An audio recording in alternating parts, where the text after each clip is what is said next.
So we are here at Lounges located in downtown Cleveland. And I have here Mike Ivey, right? Yes. Okay, so this location specifically caters to art exhibitions, creators, influencers, intellectuals, and I figured that was perfect. Perfect to bring you here and invite you into some good dialogue. You and I, we've had a discussion in regards to like your positive outlook on life, because your page pretty much promotes glass half full thinking, positive thinking, inspiration, motivation. But you said something when you and I had a conversation about women in your life, making an impact on that. Yeah, definitely women. Of course, my mother first, you know what I'm saying? But I don't want to say typical, but I guess it's kind of normal to me in the way that I grew up, the community that I grew up in. It's typical. Mother, grandmother, mother, grandmother. So it was my mother. It was my mother's mother. And then following my mother's mother, I would say my mother's sister. So mother, grandmother, auntie. But my mother, definitely number one. My mother having my sister at 15 and then having me at like a fresh 17.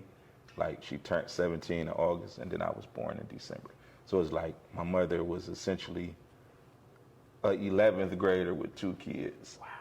Right? So it's like we was always, are still like very, very close.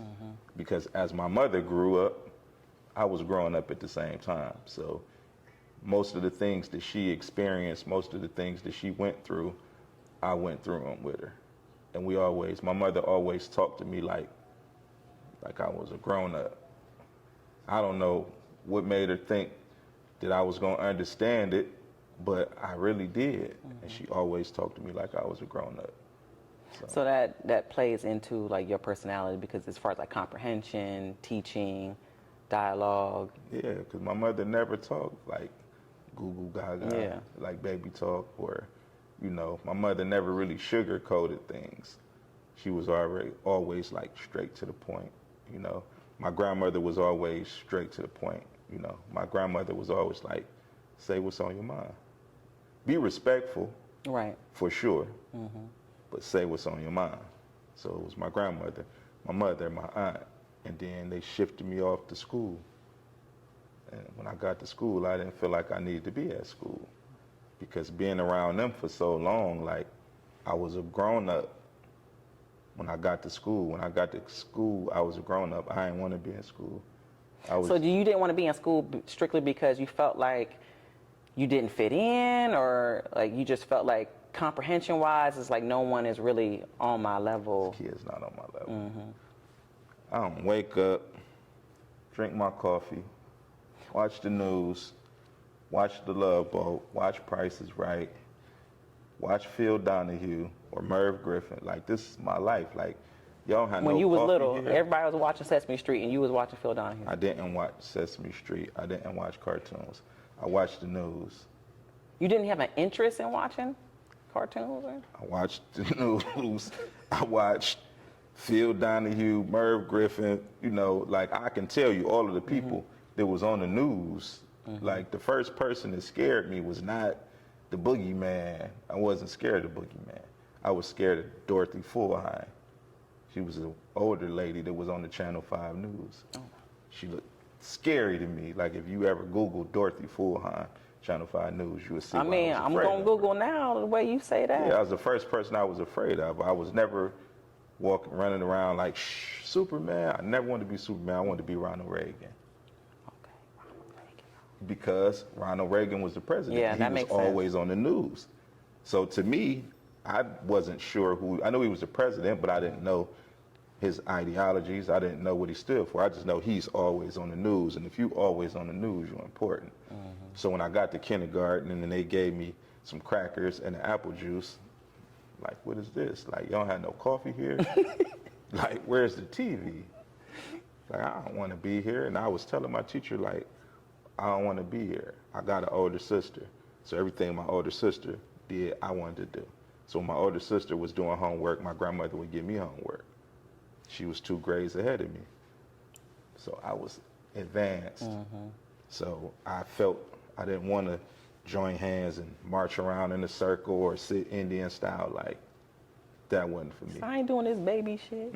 First whooping I ever got from my mother was because of school, because I didn't want to be there. I got whoopings from my uncles, my grandmother, everybody. I never got a whooping from my mother until I kept telling my teacher, like, the whole first week of school, like, I don't want to be here. Excuse me. Can I go home? And she kept calling my mother. My mother's like, now, if she called me again, I'm going to come up to the school. Of course, I didn't believe it. I never got a whooping from my mother before. She was serious, though. She was serious. So where did you grow up at? Did you grow up here in Cleveland? Cleveland. Whole life? Whole life. Glenville neighborhood. Glenville. St. Clair area. Glenville community. So you grew up here in Cleveland. A lot of people don't even know that you live here still in Cleveland. You have a bunch of followers, almost 70,000 at the moment and counting. So how did you get into wanting to share, more positive, feedback, inspiration, and, having an audience? Not by design. Not by design. I wouldn't be telling the truth if I said, like, I had this plan where I was going. It wasn't by plan. I honestly, like Instagram, people used to call me a ghost follower because I never really used to post anything. I didn't comment. I just would be people watching, right? And I was teaching one day at the Barber College, and I just wanted to videotape. How old am I?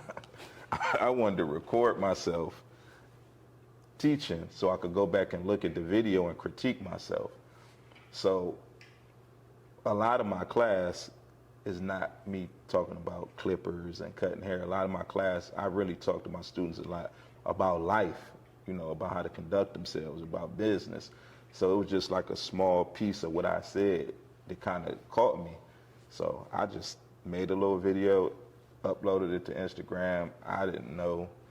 And that was like, I just got a lot of reaction from it, a lot of feedback, a lot of people that I knew for years that never paid me any attention, And I remember I was watching this video and Steve Harvey was like, well, if you do something once, then do it 10 times.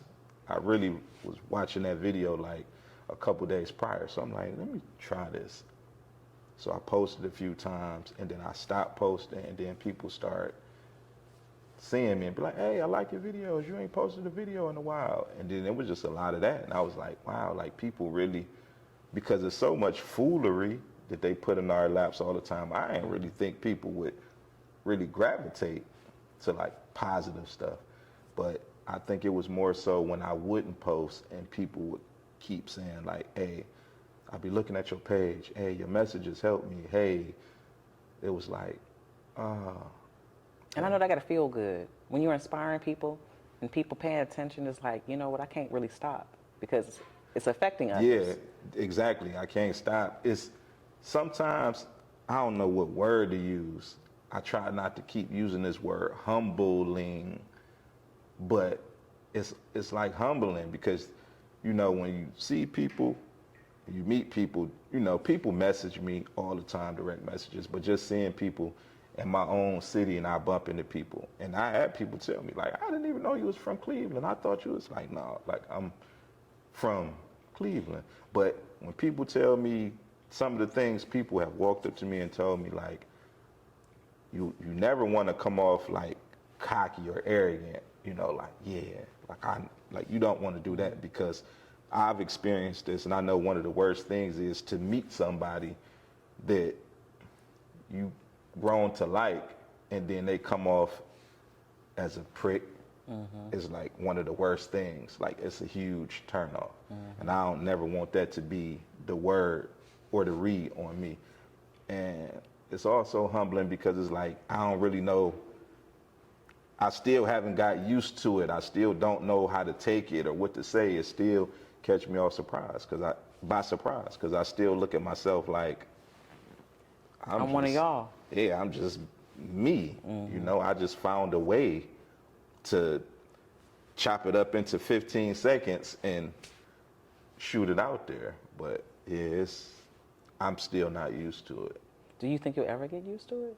I mean, because now you've had a following now for some time now, right? Yeah, a little bit. But still. It jumped fast though.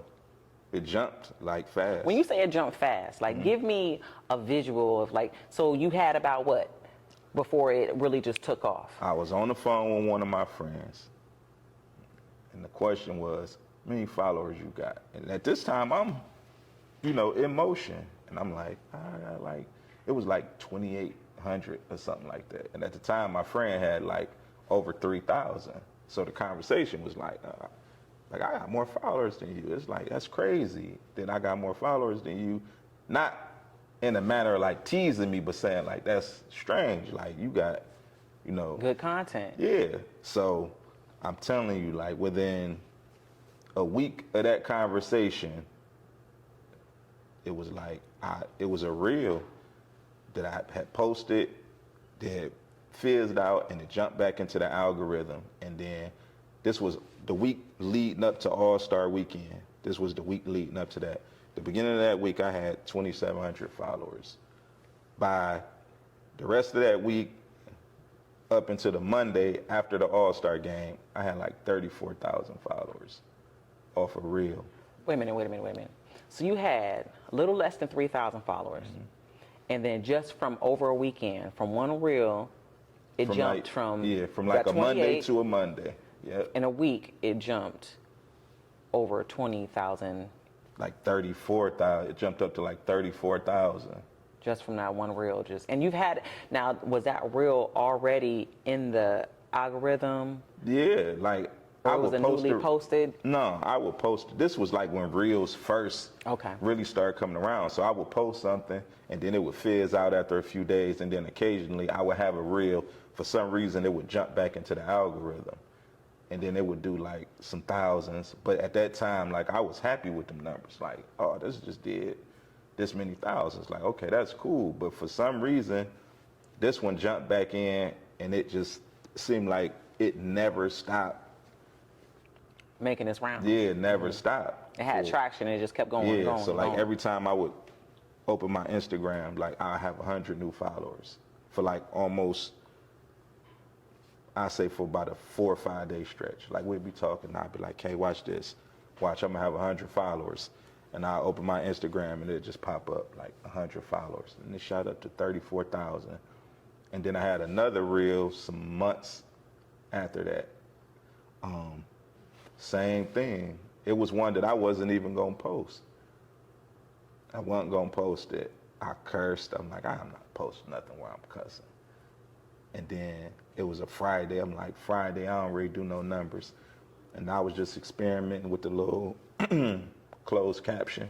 And when I said the cuss word, it bleeped it out. I'm like, oh, that's cool. I didn't know it did that. So I said, I'm gonna post it. And same thing. I posted it, it fizzed out, and then I looked up a few days later, and it was just going. And that shot me up to like 50-something thousand. That reel ended up doing like a couple million. And it was crazy. Couple million? It ended up doing like a couple million. I was getting crazy follows. Smokey Norfolk, Kid from Kid and Play, like all kind of people was following me. I'm like, this can't be real.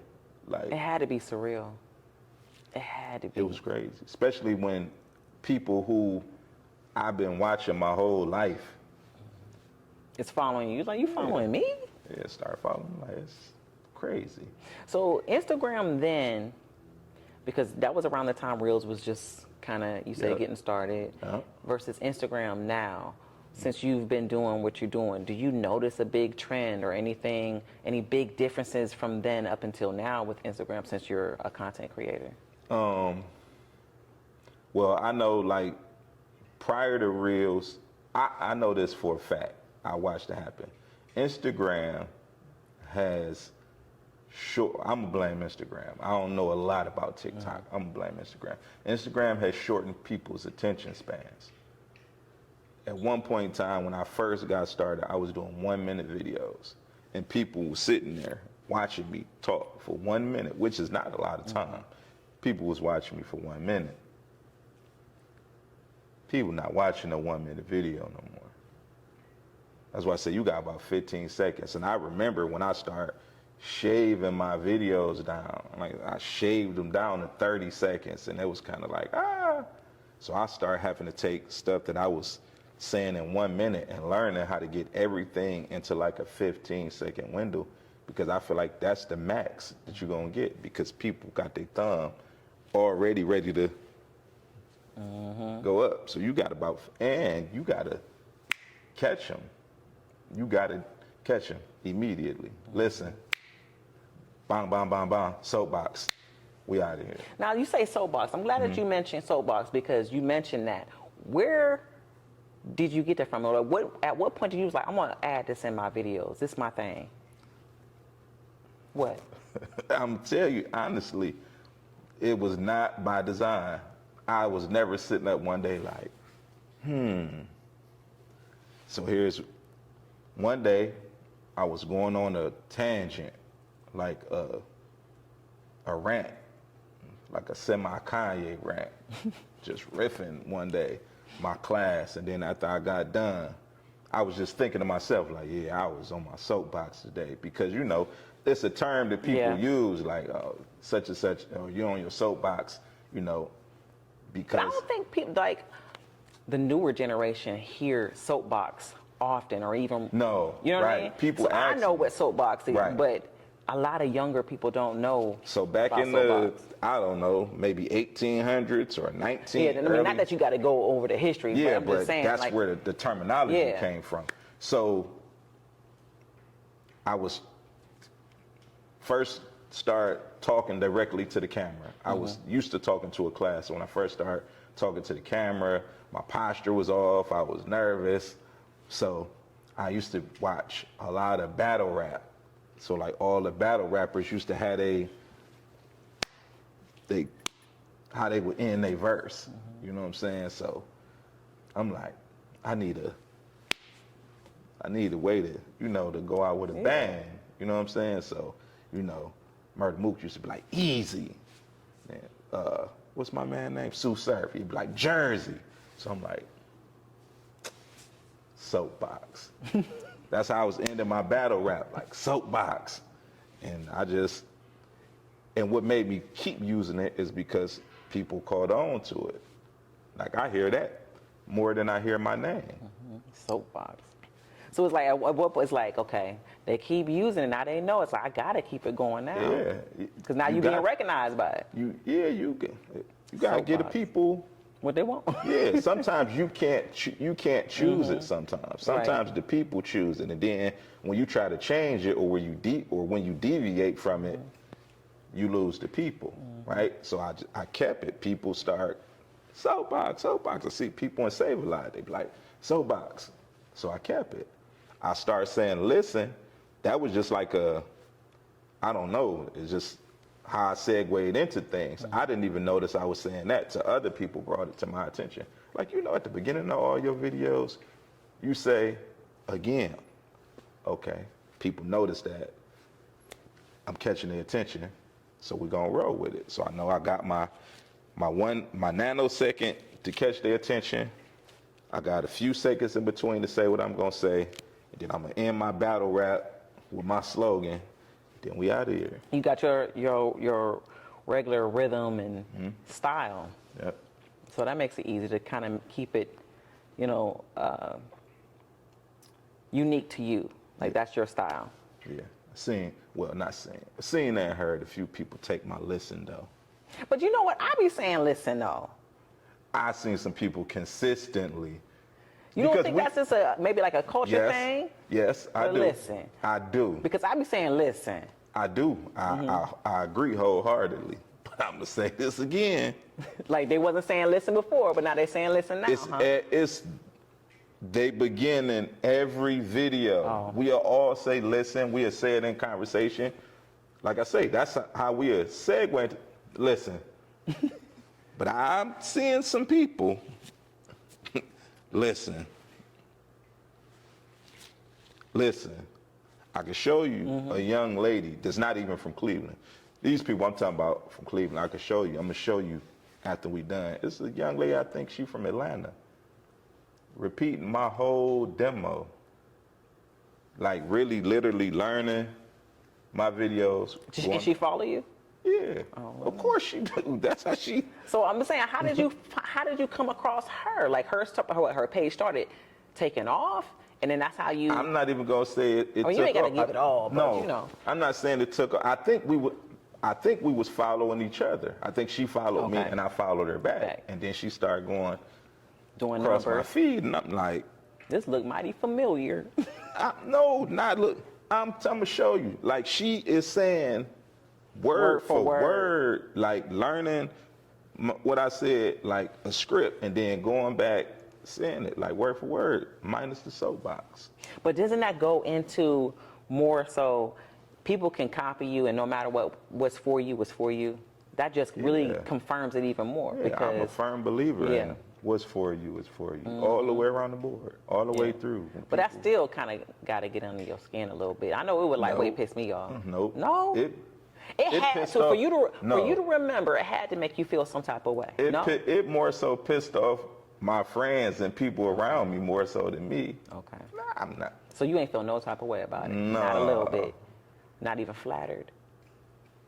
Maybe a little flattered. Okay, so that means you felt something. Yeah, but I wasn't mad though. Now, if she had stole some of my bars or something back in the day, I probably would be like, it's like, oh, wait, hold on now. Hold up, wait, but I'm not tripping on that. So do you still follow her, or did you unfollow her after you seen that? Nah, I don't got no reason to unfollow her. Okay, you were good. Honest to goodness, I'm going to show you this. You think I'm tweaking. The girl got merch. She got T-shirts to say, listen. But you know what? You got something. That's a good segue because you got some upcoming stuff coming for 2024 as far as like your goals of what you're going to be providing, like your audience. Because you said you got some things. What you got working this 2024? You got book coming. Book, ebook, podcast. Yes. So you got a few things in the works that people can look forward to. Yeah, and then you eventually end up having some merch because you got fashion, you got style. Like you really should definitely lean more into some merch. I think that might be, out of everything, I think that might be the only thing I could say that I'd be like nervous or overthinking. Because I feel like with merch coming from me, got to be right. It got to be on key. It got to be on brand, but it got to be like right. Yeah, you want to take your time with it. Yeah, I don't. Yeah. You don't. That's something you definitely don't want to rush, especially since you are known and recognized also for your style. Now back to your page, because I really like your page. It's very positive, inspiring, and I say that specifically because Instagram has so much. I mean, you really got to get your algorithm together on what you want to see on your feed. For sure. Okay? So I say that because I see so much of the male-female battling. I think you and I had talked about it, you know, where I said I wanted to touch base on that because your content is for anybody, male, female, black, white. It's inclusive. You know what I mean? It resonates to anyone that it resonates with, right? And it has no specific gender or age or color. And I say that because I see so much of the male-female competing, or, you know, and you mentioned your influence with women. How do you feel a little bit more about this era of male-female competition, I should say? Especially being raised by women. Because the reason why I said it, because you and I are here, we're having dialogue. Yeah. And we don't have to, and this just shows that male and female relationships I feel like are absolutely necessary and absolutely needed and can be fruitful.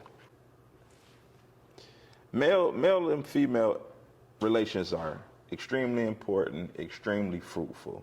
As far as this whole male versus female thing is weird to me. I don't think that, I don't think men should ever put themselves in the space where they're competing with women. right? I don't like when people generalize. I don't like when men say, you're not a real woman if you don't X, Y, Z. You're not a real woman if you don't cook. My mother ain't cooking nothing. Never have, never will. One of the realest women I know. I don't like when women say, well, you're not a real man if you don't X, Y, Z. Like, who are you? Who are we to make those types of generalizations? I'm glad you said that, because even for me as a woman, I have to catch myself. That's why it's important for me to have conversations with men, because I had someone, a male friend of mine, call me out and be like, I hate when, you say real men. And I had to catch myself. I said, damn. All right, well, I know now not to say that, because that whole, like, how do I know what a real man is? That's the question. Exactly. So it wasn't until I had dialogue with a man to call me out on that, to let me know, like, you know what? I had to make my mother stop doing that. You had to make your mom. You know see? how I made my mother stop doing it? And not to say I made that lady do anything. We had a personal conversation, and she said, I didn't raise you like that. And a real man wouldn't X, Y, Z. And I brought my grandfather into the conversation, because my grandfather Hierarchy. Yeah, he's is her. But when I brought him into the conversation, I said, well, if I'm not a real man for X, Y, Z, what is granddaddy? And that was the moment that my mother sat back and started to rethink making those types of statements. That's why I like the interaction between men and women, how important it is, because it be shit that I don't even be knowing that I'm saying and doing, Yeah. That's why we need people to call us out, and vice versa. But that means I have to be open, and I know. You already know what I was about to say. Yep. People have to be open to be called out and not take things so personally. It's not personal. Watch, I'm gonna go back. I think I got something on my page now. It's talking about real men. I'm about to delete that shit now. Real I'm about to delete that. For real. I'm gonna say this though, and I really, really want to say What? this. You got men, and I think this aggravate me more than the women. You got these dudes to be sitting up on these podcasts, on YouTube, on Instagram. And oh my goodness, they be more on the real man kick than the women do. If a man treats you like this, that's because he didn't have a father, he was raised by. Dude, can you stop? First of all, you simping right now. Second of all, I know what you're trying to do. Trying to win over the female You base? trying to win over them women. You trying to knock some of them women down, man. That's what you trying to do. But see, that goes into also, I'm glad you say that, because I feel as though also a lot of men, in my opinion, cater to women too much, that is giving women this false sense of power and authority, I should say, in a way. No, women got all the power and authority. To an extent. Y'all got all of it. We do have a lot of power and authority, absolutely, absolutely. But there is balance. I truly believe that there is balance. Women do have a lot of power and authority, but we also absolutely need men. We need men, because everything comes to balance. We need y'all.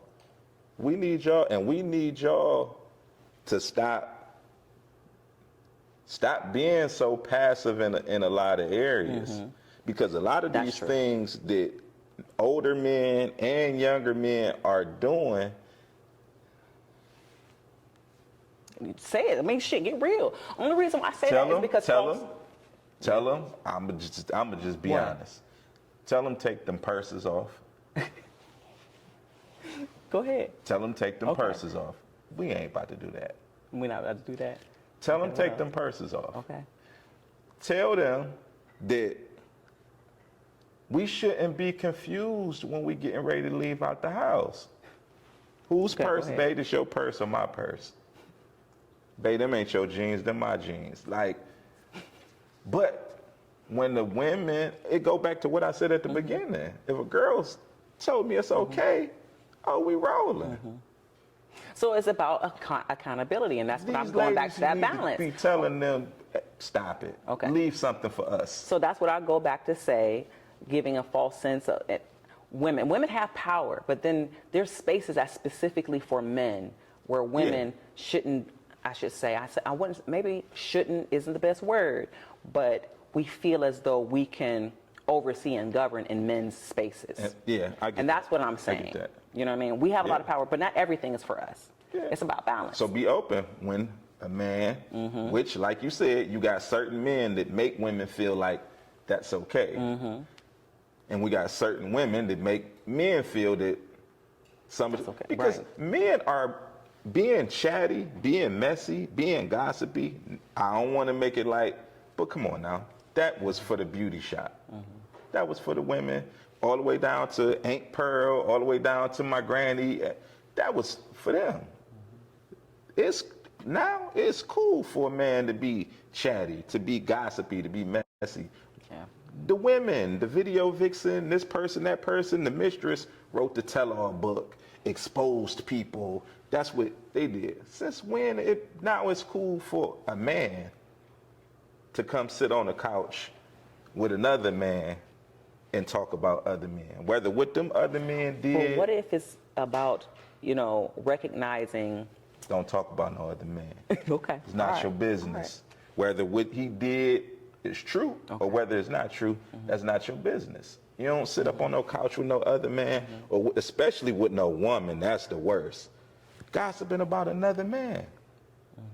Trying to go viral. Not even trying. You going viral because everybody like the mess.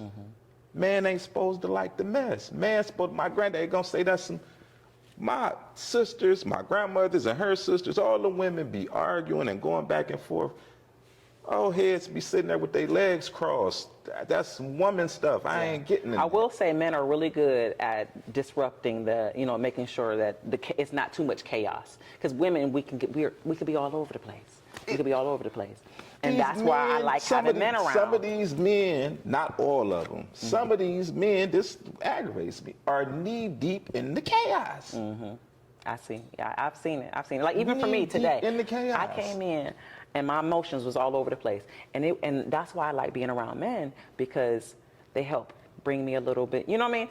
Men can control that and steer it in a way that is very helpful to women. That's why the balance is so needed. But when the men, like I say, But they're joining in it, and they're joining in it, start perpetuating it. Now, what is my son learning? What is my nephew learning? Yeah. So when I tell they think it's normal. They think it's normal. So when I tell my son, dude, mind your business, you being nosy. He don't think he being nosy. He think it's normal. It's not normal. It's not your business. Mind your business. Stop. When I tell the young guys that I work with, like, stop being messy, stop being a chatty patty, stop gossiping. Gossiping was not normal for the guys that I grew up under, the guys that I grew up around. So where did you learn that? Because you was raised primarily by women, right? So yes. So because the reason why I bring that up is because a lot of men, boys, were raised by women, where they picked up mannerisms and habits and things like that. Yeah. Just, you know what I mean? So you being raised by primarily women, how did you get this? How did you emulate this, masculine nature? Well, one, I had uncles, but again, going back to my mother is a gangster. And I'm be honest, my mother can deal with a lot of things, like a lot, especially coming from me. Especially boys, because my mother favors boys. She'll tell you that she doesn't. My mother's gonna favor boys. She gonna love the girls, but the boys gonna get the favor. My mother gonna deal with a lot. She gonna tolerate a lot. But being a chump, Yeah, she's like, first way you about to get on her bad side. That's the first way as a boy. You gonna get on her bad side. She gonna nip it in the bud. She gonna nip it in the bud. And if you at a certain age, she just about to. So my mother gave me a balance, right? My mother gave me a balance. Sometimes my mother say she was too tough, but my mother made it clear, like, it's certain things we're not gonna do. And then, like I said, I had uncles, but beyond my uncles, once I got outside, I was not a video game kid. I'm not from that era. I'm not an in-the-house kid. I'm an outside kid. I had older guys who, when I was younger, though they seemed many years older than me, they weren't that much older than me, right? But they used to tell us, we ain't not doing that. They'll catch us doing little stuff. They might catch us, like I say, chirp. They gonna tell us, like, we don't do that. That's what they do. We don't do that, right? But we had enough respect, and we was taught to respect them at a certain level where we listen. We also looked up to them. We also idolized them. So when they told us certain things or a certain way to move, we followed those ways to move. But there's just certain things that, you know, I wasn't allowed to do. And that's one of the things right now that I say it really like bothers me. And I don't really get bothered. I don't really get irritated, but it bothers me. These last couple weeks bothered me when people keep asking me, did you watch such and such? Did you watch that such and such? Did you watch that so-and-so interview? You know the so-and-so interview. You talking about the Cat Williams? I didn't want to say that, but that's the so-and-so interview. No, because I don't care. I don't care. All I care about is what such and such comedian, is he funny or not? Was the movie that he was in funny? Is he funny on stage? I don't care who he slept with. I don't care. This is not my business. It's really not even his business. But he exposing people for what? Yeah. Why you want to expose for what? What are you doing? I learned a lot. He was emotional. It was obvious that he was in his emotion. Yeah. And he's supposed to be logical. That's the balance, right? Men can't be emotional. We're human. We're supposed to be emotional. But we are supposed to lead with logic. Women are logical, of course. Women are extremely intelligent. They're logical. But women are going to lead with emotion. But that's the balance. You want to be logical all the time. Sometimes you need some emotion. So she's going to come in and add that. She wants to lead with emotion all the time. Sometimes you have to come in with that logic. Hey, listen, sister, mother, wife, girlfriend, homegirl, look, you're being too emotional about this guy. Let me put some logic in there and balance it out. But when she emotional and he emotional, then yeah, it's hard to control that. Stop being emotional. Yeah. I learned a lot of things. People getting on these shows and podcasts, and I never understood until somebody said it. Somebody had to come out and say it. You killing me. You killing these guys. Good thing these guys is already established, right? Steve Harvey, Ricky Smiley, all these guys are already established. But think about if they wasn't already established, and then you come out exposing them. For what? You taking food out their kids' mouth? Keeping them from buying their mama house or living the American dream or whatever dream the way. Because what? Because you emotional? Like I say, even if everything you saying is true, it's not Mike's business. It's not my business. Ooh, you saying some shit. Ain't that's the, I mean. Stop being a chatty patty. You exposing people. Corinne Steffens got famous from exposing people. Yeah. Now the guys is doing it. Come on, man. Yeah. Thank you. This Thank was a you. good chat. I appreciated it. And it was getting good. Like, this part right here, shit. Anyways.